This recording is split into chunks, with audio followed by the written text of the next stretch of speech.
पिछली बार आपने देखा दिल्ली का नया अंदाज, लेकिन अब कहानी आगे बढ़ेगी। This time it's bigger, boulder and even more Delhi style.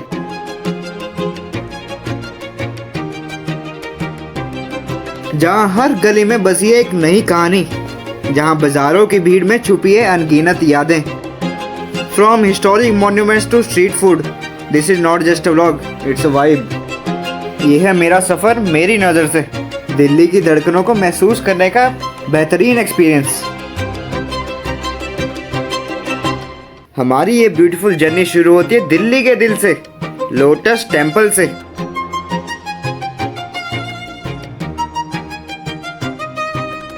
सफ़ेद संगमरमर से तराशा गया ये आइकॉनिक स्ट्रक्चर कमल के फूल की तरह खिला हुआ प्रतीत होता है। ये सिर्फ एक आर्किटेक्चरल वंडर नहीं, बल्कि शांति, एकता और प्रेम का एक पावरफुल मैसेज है।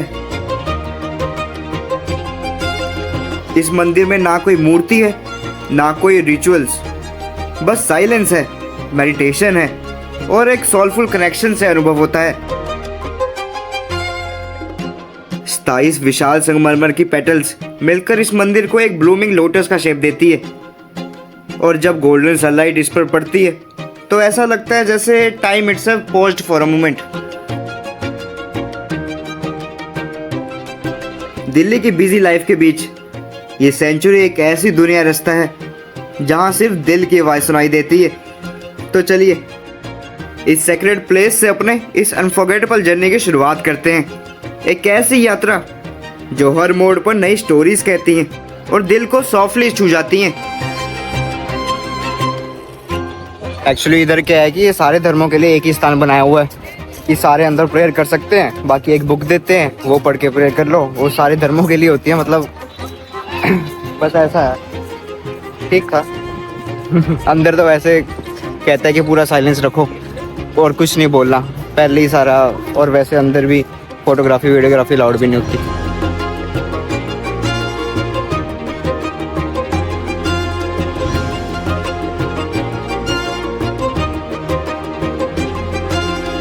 वैसे देखा जाए अगर रेयरली होता है कि इतना बड़ा स्ट्रक्चर होता है ना, उसकी फ्री एंट्री है, उसी कारण रश भी बहुत है। टैक्सीज हो गई, इधर रिक्शा हो गई, ई रिक्शा हो गए, सबका ही रश है इधर। तो बाहर मार्केट लगी हुई है, कुछ भी ले सकते हो। बाकी रेयरली होता है कि फ्री टिकट, इसीलिए इतना रश है। बाकी 10-20-30 रुपये भी करते तो फिर भी क्या जाना था। चलो धार्मिक स्थल है तो उनके लिए अच्छे ही बनाया इन्होंने। और अब शांति की इस खूबसूरत झलक के बाद हम बढ़ते हैं दिल्ली के इतिहास के सबसे मजेस्टिक सिंबल्स की ओर, कुतुब मीनार।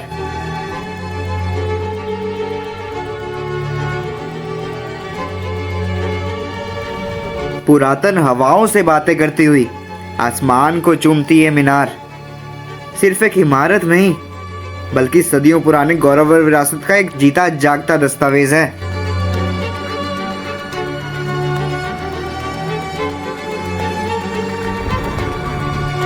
इसे 1193 में बनाया गया था और इसे टावर ऑफ विक्ट्री भी कहते हैं। हर एक कटाव, हर एक लकीर बीते युगों की विस्पर स्टोरी सुनाता है।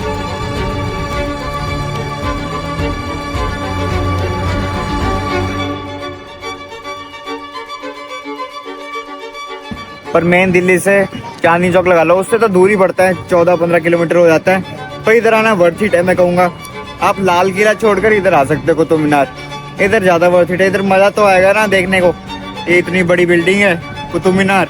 लाल किला क्या है, वही नॉर्मल किलो जैसे, जिसने पहले कोई किला देखा होगा वैसे ही सेम है।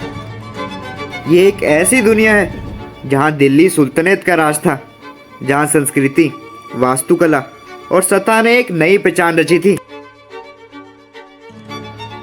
पर आप ये हर पिलर पे एक डिटेलिंग देखो, मेरे ख्याल से ये अब की जो मॉडर्न आर्किटेक्चर है उसके लिए तो इम्पॉसिबल सा ही है।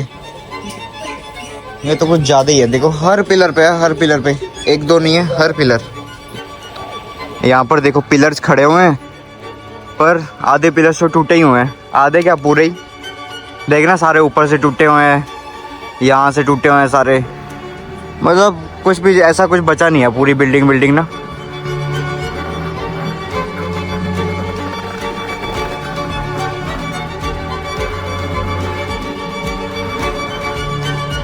हर पत्थर यहाँ कोई कहानी कहता है, हर नक्काशी में एक अदृश्य आवाज़ गूंजती है। बस ज़रूरत है उसे महसूस करने की।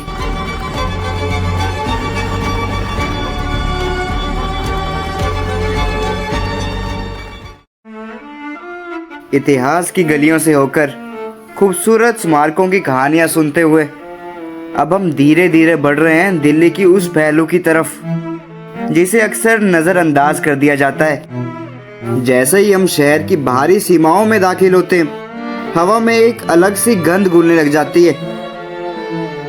चारों ओर फैली है विशालकाय कूड़े का पहाड़। ये वही जगह है जहाँ शहर का लाखों टन कचरा इकट्ठा होता है। ये पहाड़ समय के साथ बढ़ते चले गए, जैसे इंसानी लापरवाही और अनदेखी का एक सजीव प्रतीक।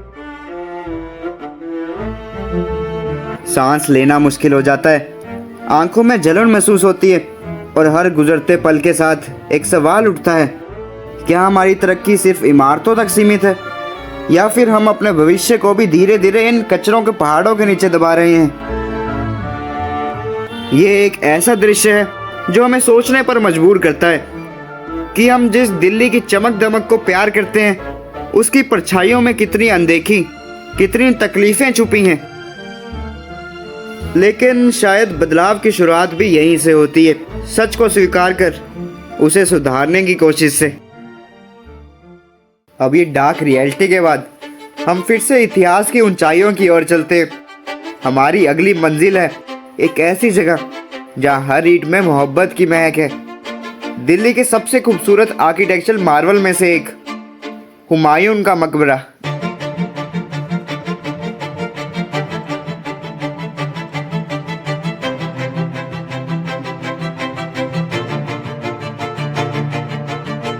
(1565) में हुमायूं की बेगम हाजी बेगम ने इस मकबरे का निर्माण करवाया था, एक एटर्नल ट्रिब्यूट, एक टाइमलेस लव स्टोरी की तरह। लाल बलुआ पत्थर और संगमरमर से बना यह मकबरा मुगल वास्तुकला का पहला ऐसा उदाहरण है जिसने बाद में ताजमहल जैसी रचनाओं को प्रेरित किया। तो इधर भी ना एंट्री पे ये कॉइन सा मिलता है, जैसे ताजमहल में मिलता था ना। तो इधर ठीक है, 40 रुपये टिकट है और फॉरेनर की 600 रुपये। देखो हमारी $1 भी नहीं हुई, आधा डॉलर होगा, उनका $60 हो गया। चलो फॉरेन में क्या होता है कि हमारे से ज़्यादा लिए जाते हैं, एक ही बात हो गई ना। यहाँ की हर गली अतीत की धीमी परछाइयों से भरी हुई है। जब आप इसके विशाल गार्डन और सजे हुए रास्तों में गुजरते हैं तो एक अजीब सी शांति आपको घेर लेती है, जैसे वक्त थोड़ा थम सा जाता है और इतिहास धीरे से आपके कान में फुसफुसाता है। ये हुमायूं टॉम के अंदर ना सिर्फ हुमायूं की कब्र नहीं है, मतलब अलग अलग बंदे हैं उनकी कब्रें हैं। जैसे ये है, ये कोई ईसा खान थे, उनकी कब्र है, और भी काफ़ी सारे हैं।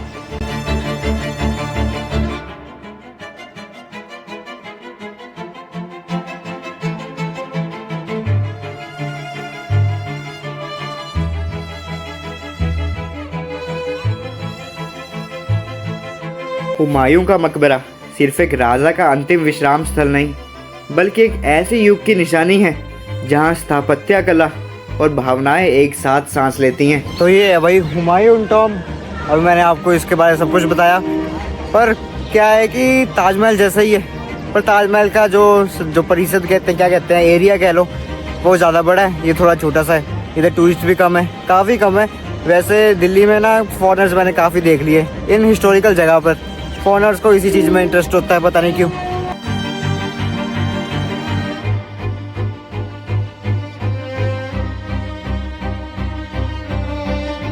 तो अगर आपको इधर आना है ना, सबसे नियरेस्ट रेलवे स्टेशन पड़ेगा निज़ामुद्दीन जंक्शन का रेलवे स्टेशन, मेट्रो स्टेशन नहीं कह रहा, रेलवे स्टेशन लगा लो। हुमायूं टॉम की जो बाउंड्री है ना और जो रेलवे लाइन है वो अटैच्ड ही है एक टाइप से। बस ये है कि आपको 1.5 किलोमीटर, 1.5 कह रहा हूँ मैं, आधा किलोमीटर चल के जाना पड़ेगा, एंट्री तक इधर आना पड़ेगा हुमायूं टॉम की।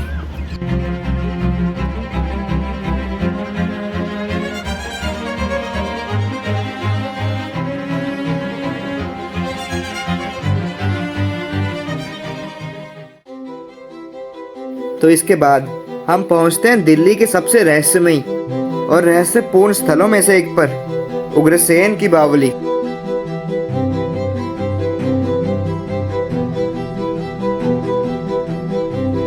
भीड़ भाड़ भरी सड़कों के बीच अचानक प्रकट होती है ये प्राचीन बावली, जैसे किसी छुपे हुए इतिहास का दरवाजा खोलती है।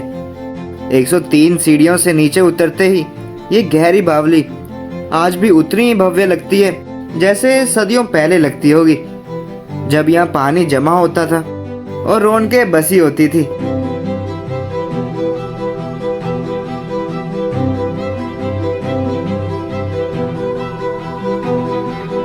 माना जाता है कि इसका निर्माण महाभारत काल के महान राजा उग्रसेन के आदेश पर हुआ था। हालांकि आज भी इसके निर्माण काल को लेकर रहस्य बना हुआ है और शायद यही इसे इतना फैसिनेटिंग बनाता है।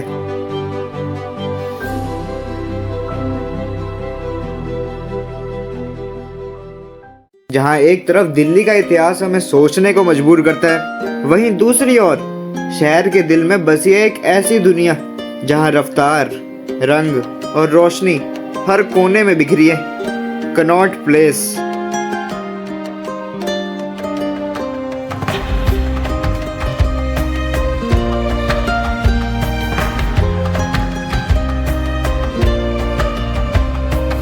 इधर ई रिक्शा अलाउड नहीं है सिटी में भी, वही वीआईपी एरिया जो भी बढ़िया बढ़िया एरिया है ना, उधर ई रिक्शा, जो पैडल वाली रिक्शा वो अलाउड नहीं है, सिर्फ ये ऑटो रिक्शा अलाउड है।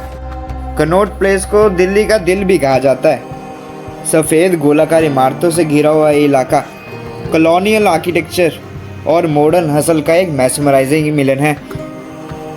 यह हर कदम पर एक नई कहानी मिलती है।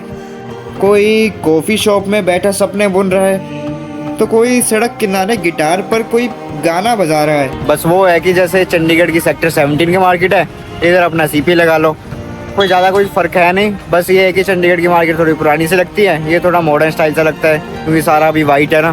जब थोड़ा डार्क सा हो जाएगा फिर वो भी चंडीगढ़ जैसे लगेगा, बस ये बात है। और चंडीगढ़ में क्या है कि वो ज़्यादा ही खुला है, इधर थोड़ा कंजस्टेड भी है, पार्किंग भी मिलती नहीं है। और इधर सारे प्रीमियम रेस्टोरेंट, बार, सारा शॉपिंग के लिए सारे ब्रांड, सब कुछ है इधर। पर ये मत सोचना कि लोकल चीज़ें मिल जाएंगी, सस्ती चीज़ें मिल जाएंगी, ऐसा कुछ नहीं होगा। खाना भी लगा लो, 500 रुपये का पनीर होगा मिनिमम।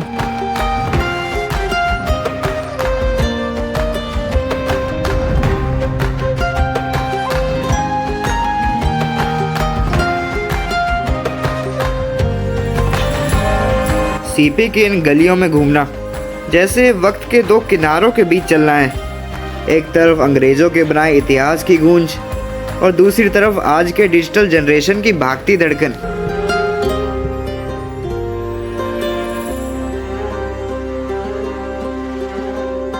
और इसी दिल के भीतर छुपा एक अंडरग्राउंड वर्ल्ड, पालिका बाजार।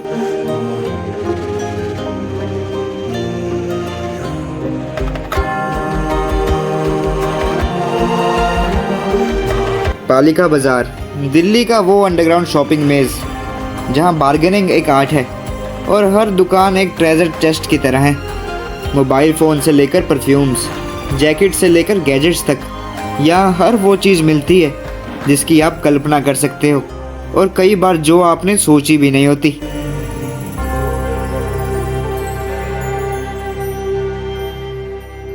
वैसे अगर देखा जाए इधर कुछ ज़्यादा खास तो है नहीं, बस बिल्डिंग ही है, बिल्डिंग के अंदर है, अंडरग्राउंड है और इसका फर्स्ट फ्लोर है जैसे आप पीछे देख रहे हो।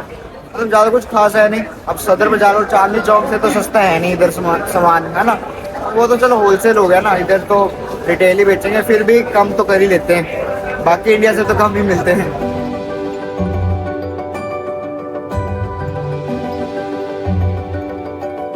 और कनॉट प्लेस की हलचल भरी सड़कों के बीच स्थित है सेंट्रल पार्क।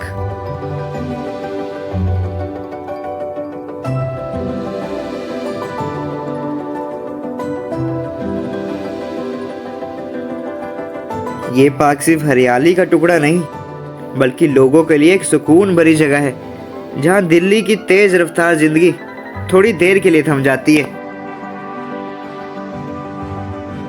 शाम होते ही परिवार और दोस्तों के साथ सुकून भरे पल बिताने वालों का यहाँ मेला लगता है। यहाँ राष्ट्रीय ध्वज का विशाल स्तंभ भी है जो देशभक्ति की भावना को और गहराई से महसूस कराता है।